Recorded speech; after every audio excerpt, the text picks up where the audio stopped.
Mursidi, Ketua Bawaslu Lubuk Linggau menjelaskan, terkait mulai banyaknya pemasangan alat peraga kampanye yang dinilai melanggar, pihaknya tidak lagi memiliki wewenang untuk menertibkan secara langsung pelanggaran pemasangan atribut kampanye para caleg tersebut.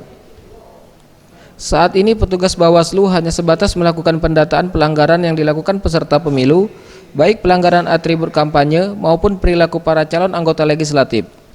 Untuk pemasangan APK para caleg yang terpasang, pihaknya harus terlebih dahulu berkoordinasi dengan pemerintah kota.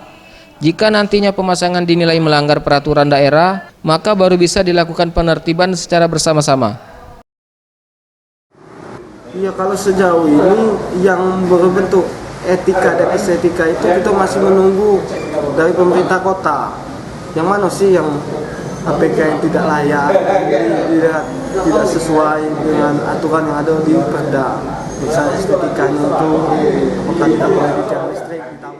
Sayangnya hingga kini belum adanya titik temu kesepakatan antara pihak Bawaslu dengan Pemkot Lubuk Linggau, sehingga berbagai atribut kampanye para caleg marak terpasang dan cukup mengganggu keindahan kota. Tim Liputan, Sriwijaya TV.